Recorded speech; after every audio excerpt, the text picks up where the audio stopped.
Yo, what's going on, guys? Crispy Flakes here. Welcome to Fake News. This is my NBA news show where I tell you guys exactly what's going on in the NBA. If this is a series you guys do want, man, be sure to drop a like on this video, and I'll make more of these in the future, and I'll probably, do a few other new things with it, too. So, for our first NBA story that I really want to talk about, man, we got some crazy stuff going on. Did you guys all see that picture of Carmelo Anthony of the airplane of the OKC Thunder? There's they got the pointy front of the airplane. That thing is just, bam, dented right in. Something hit that. Now, some people are saying aliens. Some people are saying dinosaurs. It could have been a big bird. Not a big bird, not like the, from Sesame Street, but a big bird. And my thoughts is this, though, guys. If you look really closely at the indent of the plane, it kind of resembles a triangle, right? And who do we all know that loves triangles and doesn't like Carmelo Anthony, man? I'm going to give you 3 seconds. If you guessed Phil Jackson, you are correct, man. My guess is this. Phil Jackson is mad salty, mad pissy that Carmelo Anthony did not actually get traded for a bag of potato chips because Enes Kanter's actually pretty decent. So, Phil Jackson just wanted to really destroy this man, just ruin this man. But he ended up finding himself a pretty good situation for a pretty decent deal on the OKC Thunder. So I'm thinking Phil Jackson, over in his headquarters, launched some sort of triangular projectile, which would probably be his, special attack or special weapon and everything, at the OKC Thunder's plane. Just not really, not to like hurt nobody because, we're not about violence here, but just to send a message saying, you know what, man, no matter how high you fly, Carmelo, the triangle offense would have flew you higher. We're going to go with that, right, guys? Now, my guess is that was probably some sort of bird because really in any situation, man, like when you have, a plane or really a car or anything like that, you throw a small object at it, if it's going fast enough, those planes are going fast, then yeah, I mean, ultimately, it's going to leave a big dent like that. So I'm thinking it was probably some bitch-ass seagull or something like that. And now for our next story, guys, we actually have Anthony Davis, who just had a knee injury, returning against the Cleveland Cavaliers.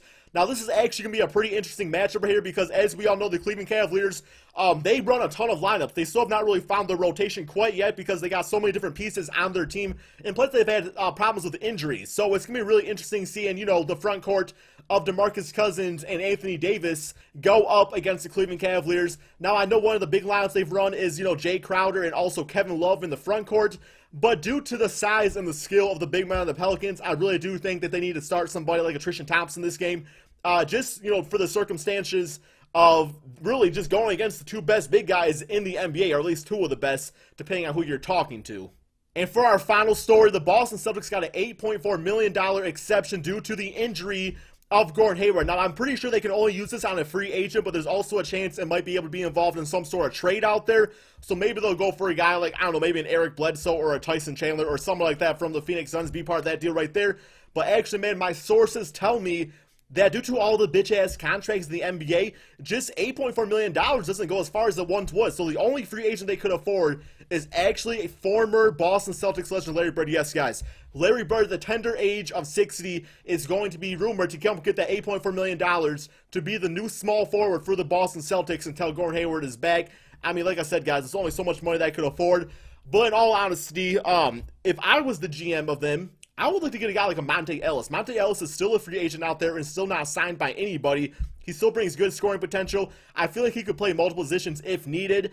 They could also go for a guy like a David Lee, who is still a pretty solid rebounder, also not an NBA team. But the most interesting choice, I think, and I don't think it's going to happen due to health reasons, but wouldn't you all love to see Chris Bosh have another chance at the NBA? Yes, I know he has blood clots and everything, and I'm not a doctor, man. I don't have a PhD. I have a PhD from bitch-ass university, and that's about it.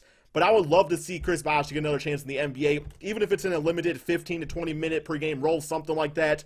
Although I don't think it's going to happen, guys. Let me know in the comment section below, who do you think the Boston Celtics should sign with that $8.4 million suggestion or exception right there? I still like the idea of also getting Larry Bird if possible, man. I would watch those games. I would straight up watch those games. And I bet you Larry Bird, he could probably beat me in a game of basketball. I actually guarantee he could, guys. Anyway, man, hope you guys all enjoyed this video. Like I was saying in the beginning, though, this is a very early stage of the series.